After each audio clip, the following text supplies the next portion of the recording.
she still can't even stand. She's so wobbly. Zhang Weili is furious. She's upset. But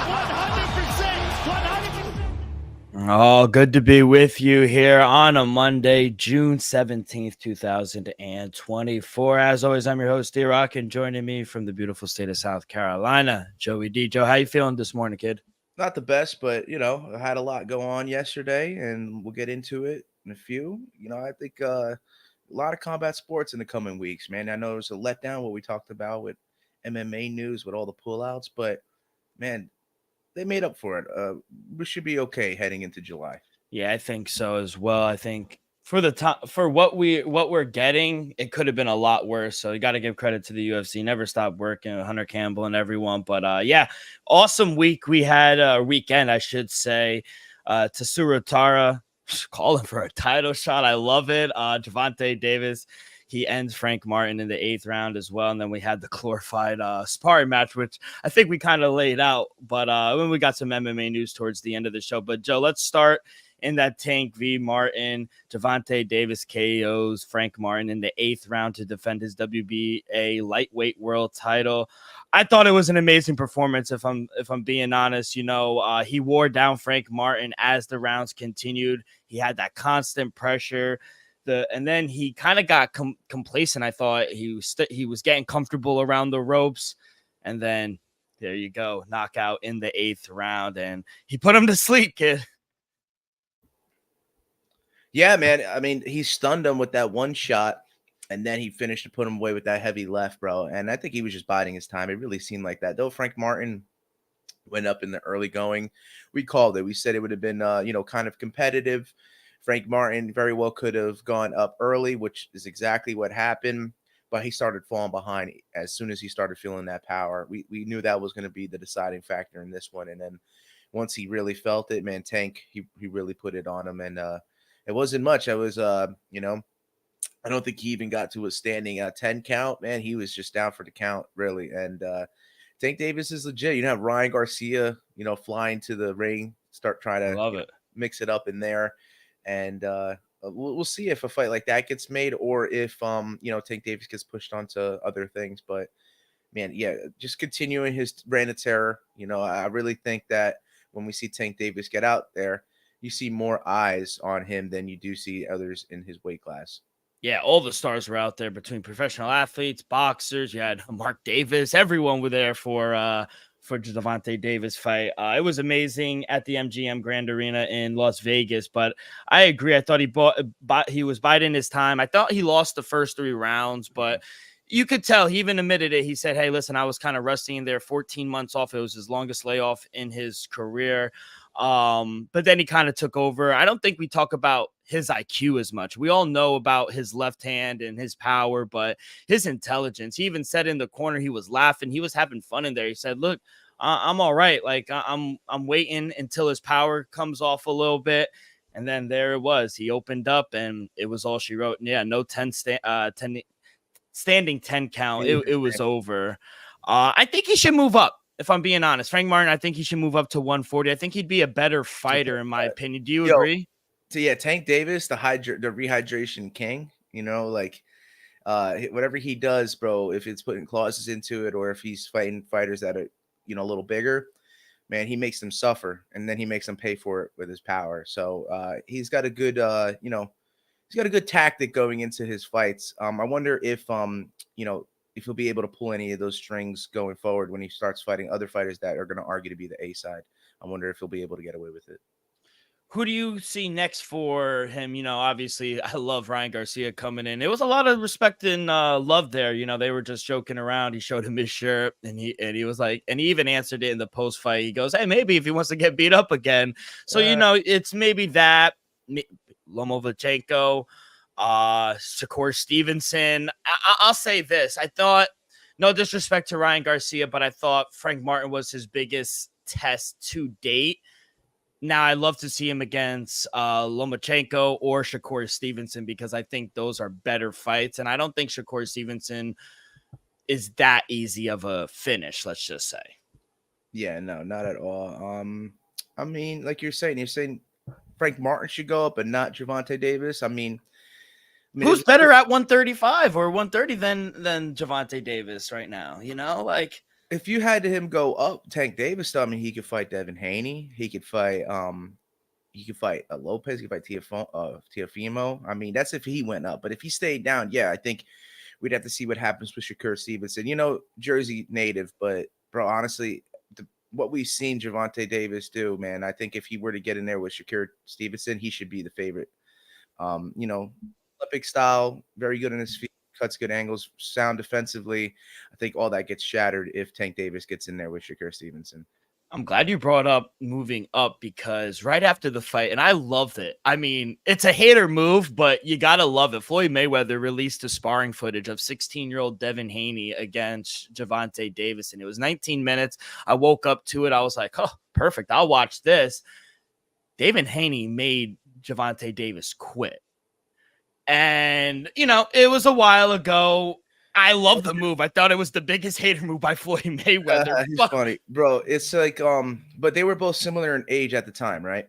But the thing was, is Devin Haney had his father. He had, you know, grown up in the sport. You know, he had been kind of guided to be who he is today.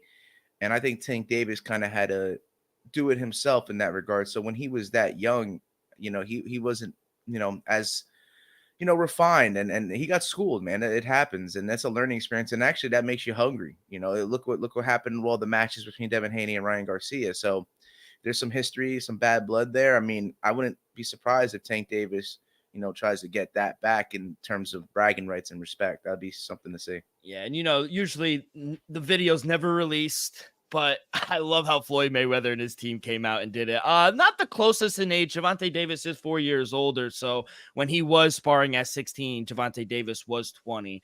So you're right. He did grow up a little bit in it, but so did Javante Davis. He's been a pro and an amateur since he's like 7, 8 years old. So he has a lot of experience coming there from Baltimore, Maryland. But I thought that was a hilarious move by Floyd Mayweather and TMT. But yeah, you know, that'd be very interesting if they move up, if he winds up moving up, getting that lick back, especially coming off that tough loss against Ryan Garcia. I would love that actually. But yeah, night goes to Javante Davis. Big win for him. Tank.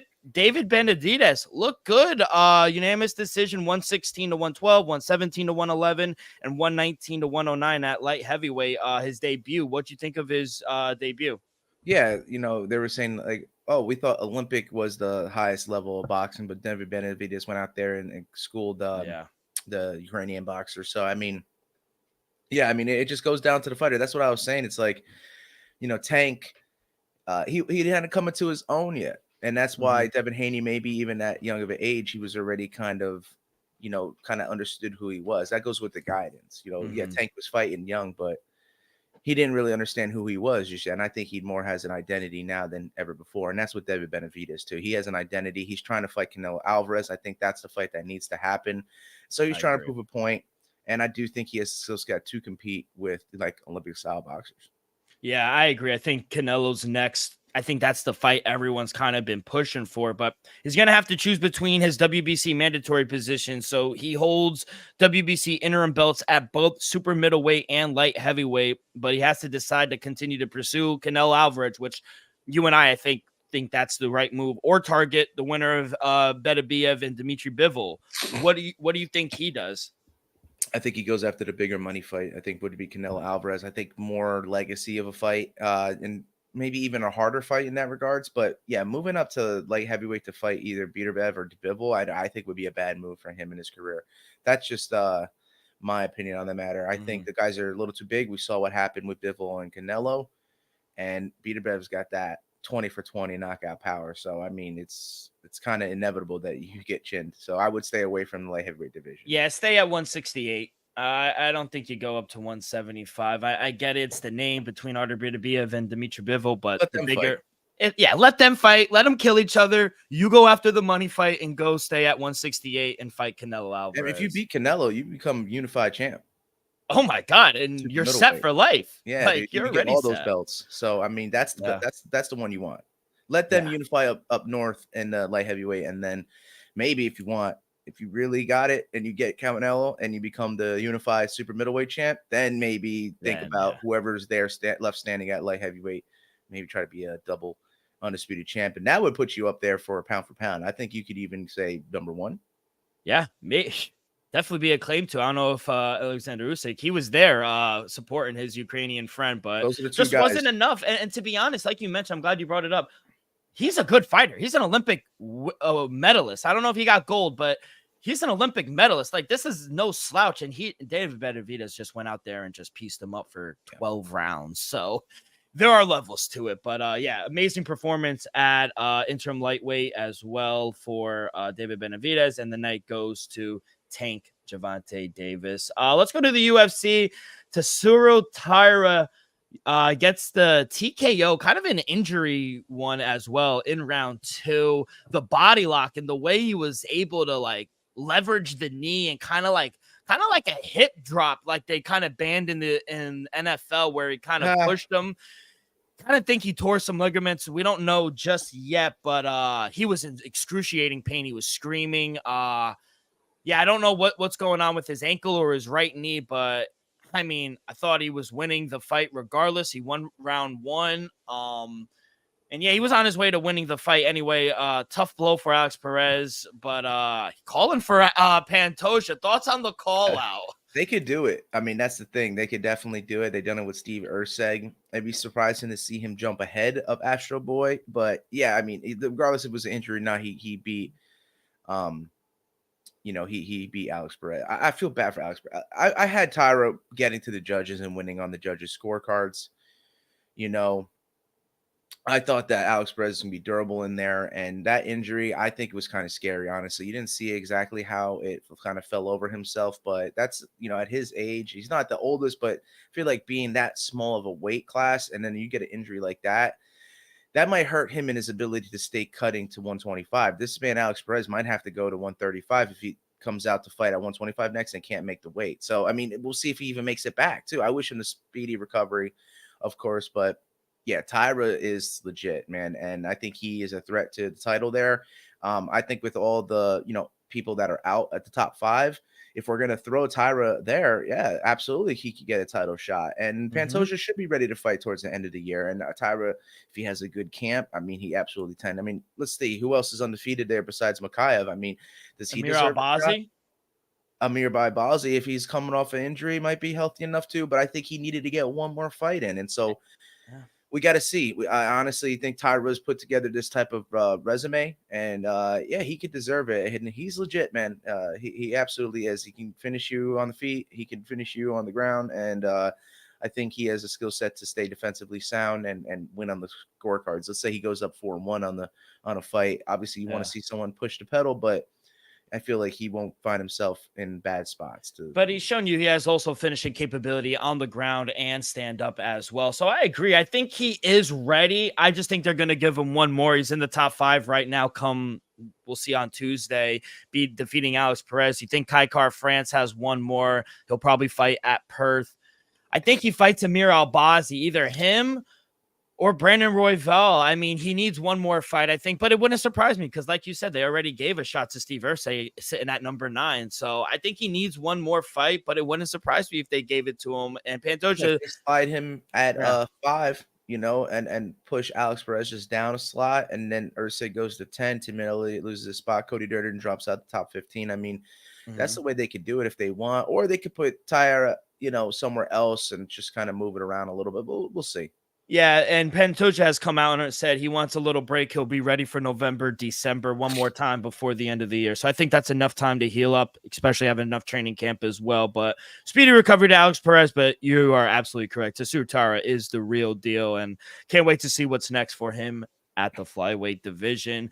Good call on Miles John. I mean, he won unanimous decision over Douglas Silva de Andrade, 30-27 times 2 and 29-28. I scored at 29-28, but Miles John did win. I thought he had more pressure. The power kind of was there as well with him. But thoughts on the co-main event? Yeah, he looks good, man. I like the way he fights, dude. He's very crisp. He's intense. You saw as they got to the end of the fight, they were still in there swinging with one another, and he had a good dance partner with Yeah. Douglas Silva de Andrade. You know, they were both going to bring it, and I think that was a fight that kind of stole one of the. The fight before it was also really good, I got to say. So, I mean, 2 fights back to back that really stole the show throughout the night. 100%. And, the dog cashes with Lucas Almeida plus 160 unanimous decision. And to be honest, Timmy Kumba or whatever, how you pronounce it, he just did not show up. He looked gassed after the fight, and he just seemed like he didn't want to be He's there. a smaller guy. I didn't realize that he came from 135. I thought that he was a 145er, but hey, Lucas Almeida being a bigger fighter there, he used the size to his advantage. Yeah, 100%. And Lucas Almeida catches as a big dog. So credit anyone out there with Another the plus dog 160. too. Yeah. And yeah, Brady Heastan gets the performance of the night, submits Garrett Armfield in the 3rd round, 1:52 seconds left into the fight. And wow, I don't think a lot of people saw this coming. A lot of people, like not just you, I saw a lot of people on Twitter. Everyone was on Garrett Armfield.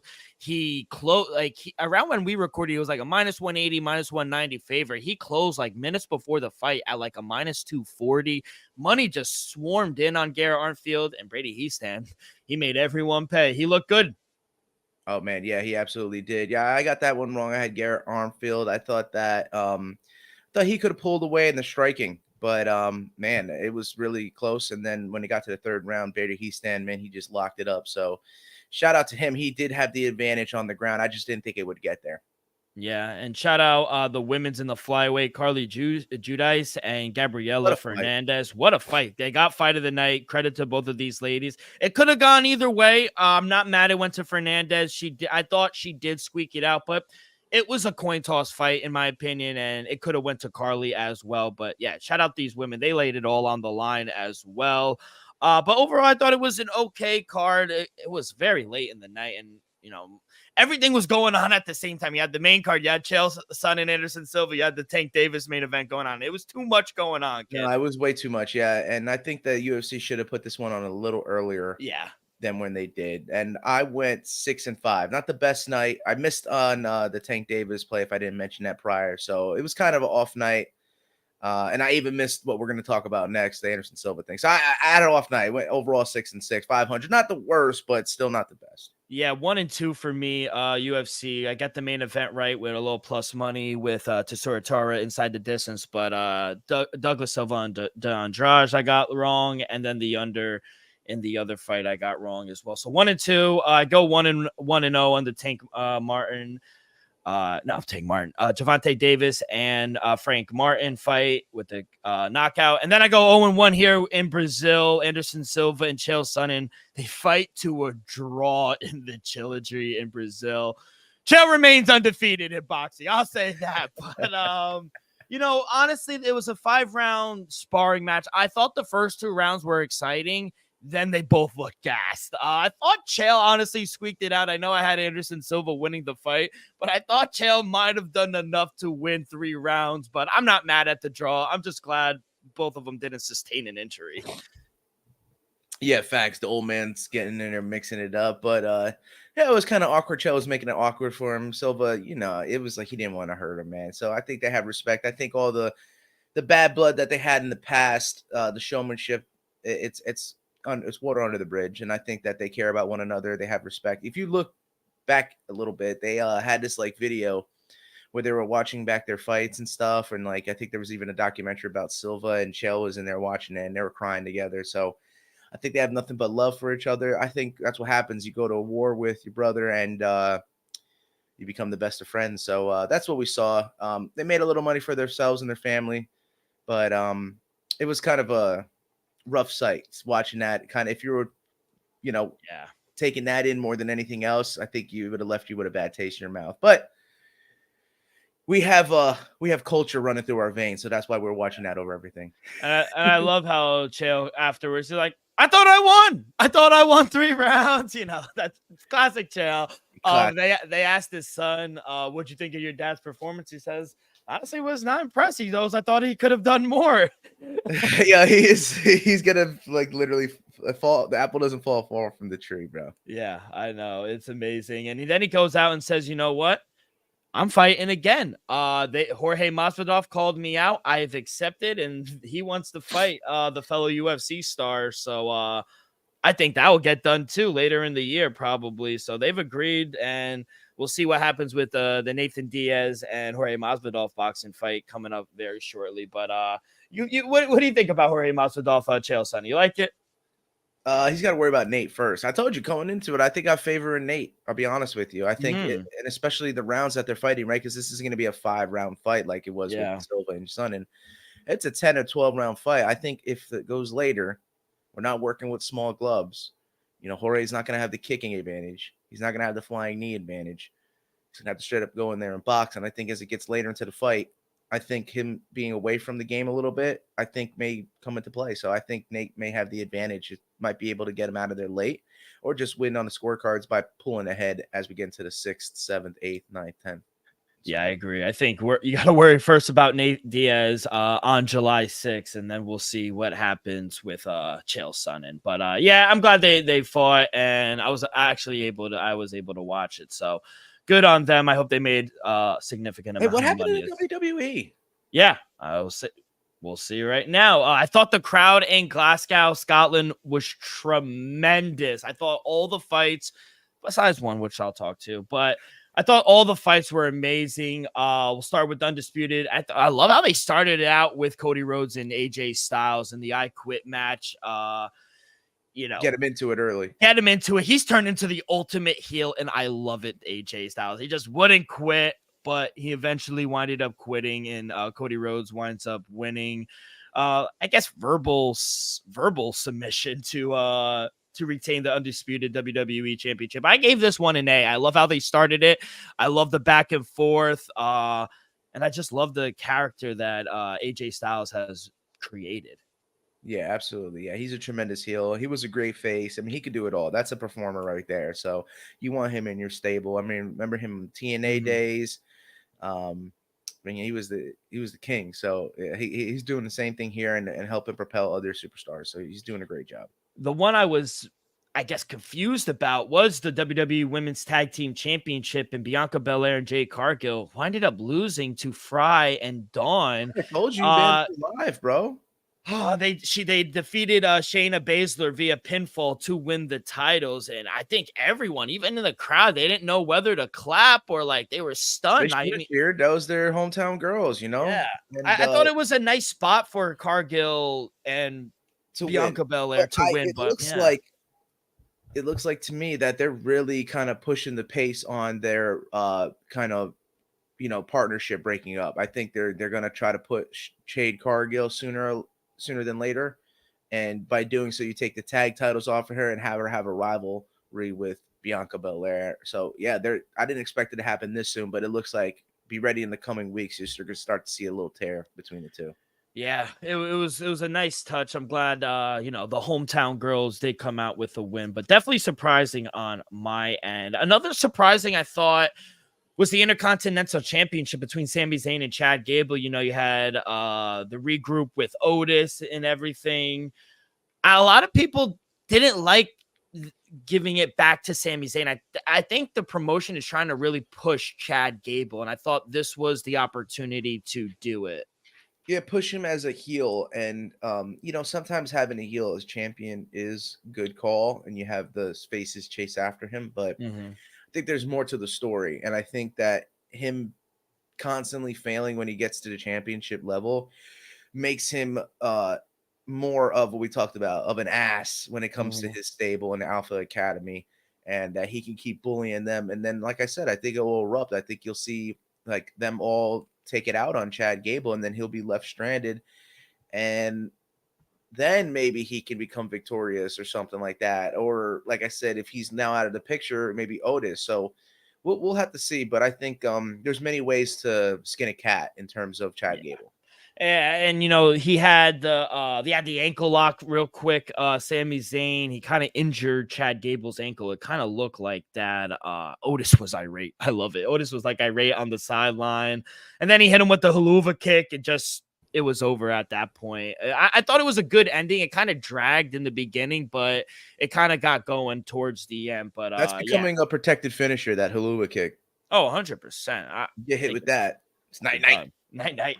Another girl who retained, Bailey. She defeated Piper Niven. I thought that was okay. Thought it was another slow starter, It but might have been one of the worst ones, unfortunately. yeah, unfortunately. But the end I thought was amazing. Gave me chills again for the World Heavyweight Championship.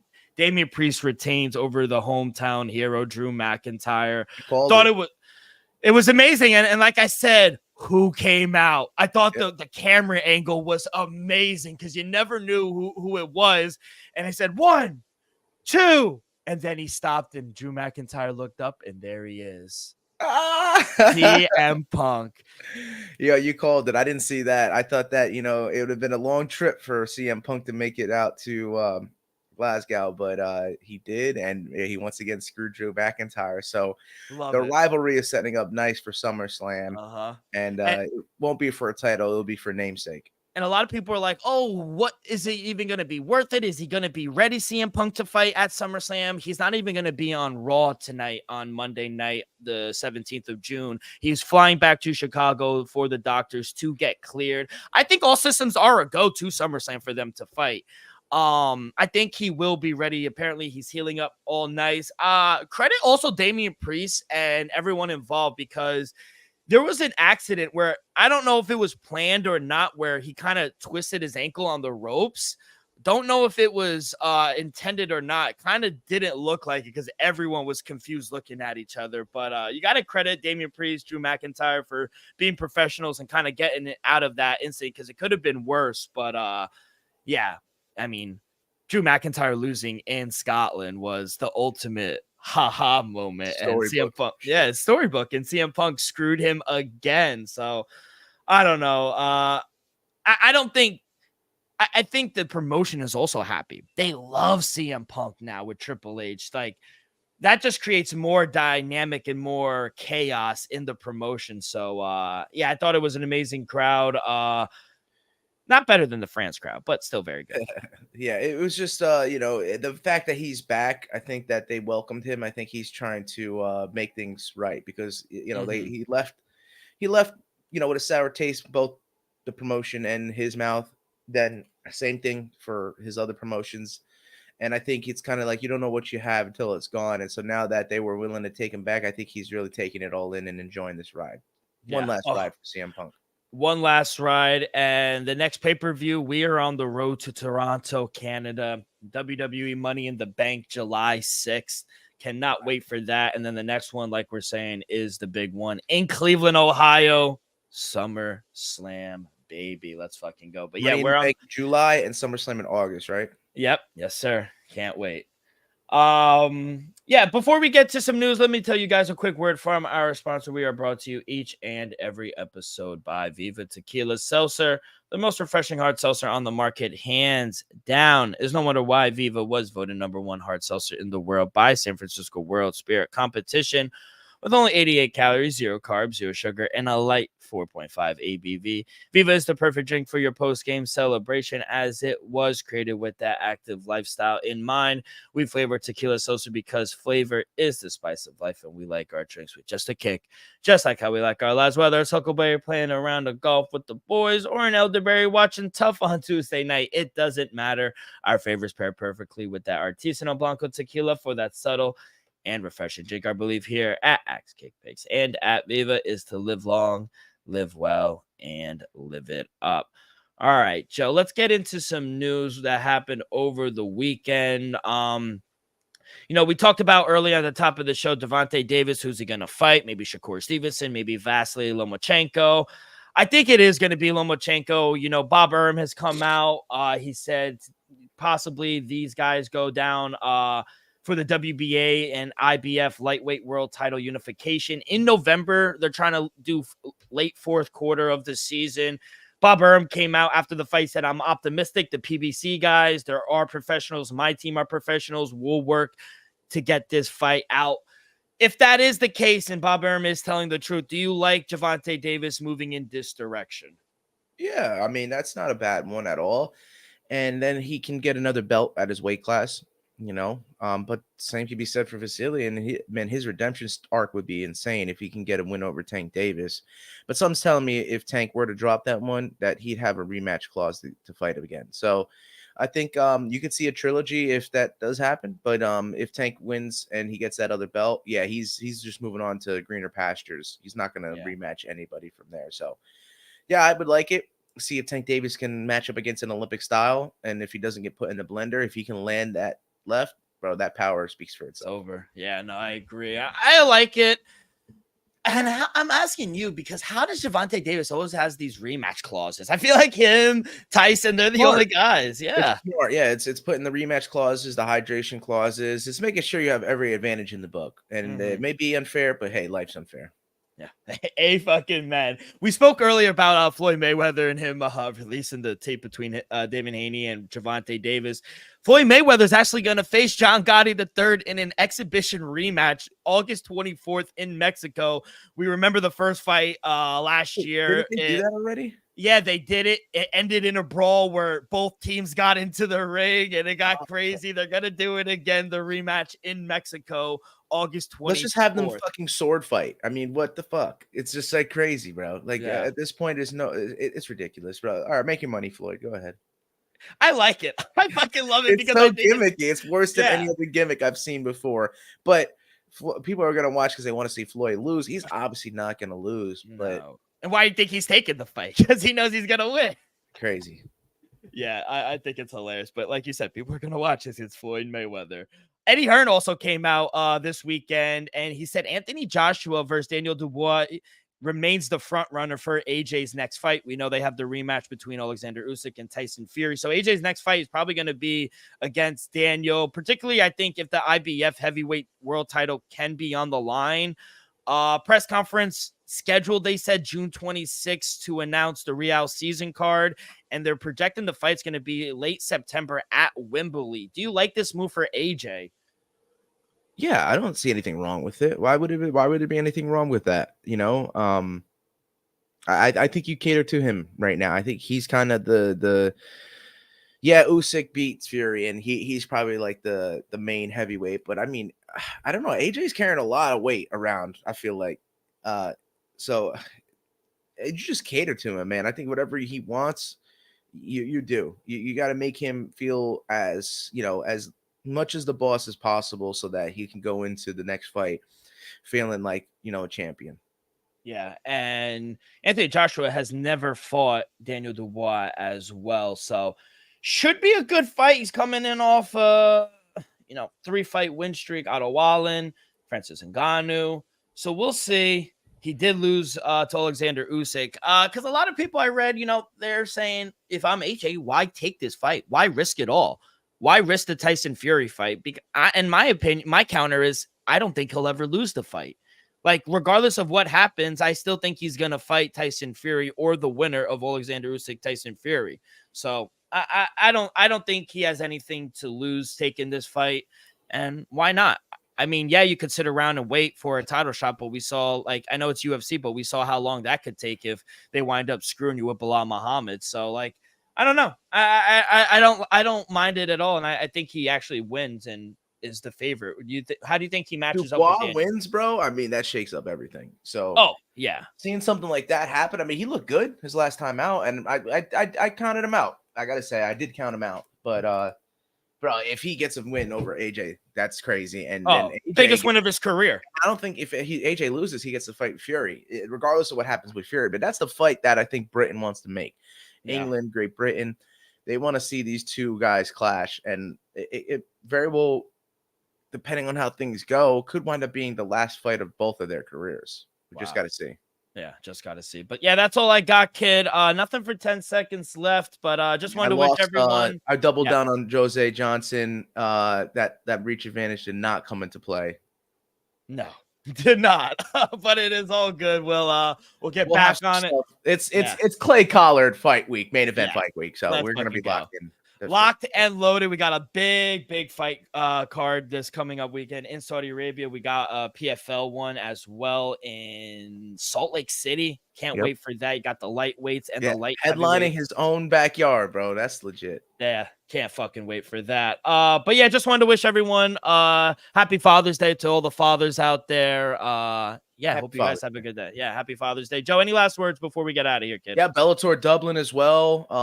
UFC Saudi Arabia. We talked about what's going to happen there, but man, next weekend's going to be even more loaded than this one. Let's fucking go, kid. Everyone have a good week. Good luck on anything you'll be betting on. I know we got the NHL, NBA, baseball. We even got College World Series going on. The road to Omaha has actually been fucking insane lately. But yeah, guys, that's going to do it for this Monday edition of Axe Cake Picks. On behalf of our sponsor, Viva Tequila, Joey, myself, make sure you guys go follow along our social media, Twitter and Instagram page at Axe Cake Picks. You guys can find all of our episodes if you miss one, wherever you get your podcasts, Apple Podcasts, Spotify, Stitcher. We go live every Monday and Friday on YouTube, youtube.com/Axe Cake Picks live. Hit that like button, subscribe, rate, give us a review, all that good stuff. Really helps the show grow tremendously. So be a friend, tell a friend. Everyone, good luck this week, and we will see you guys on Friday. Peace.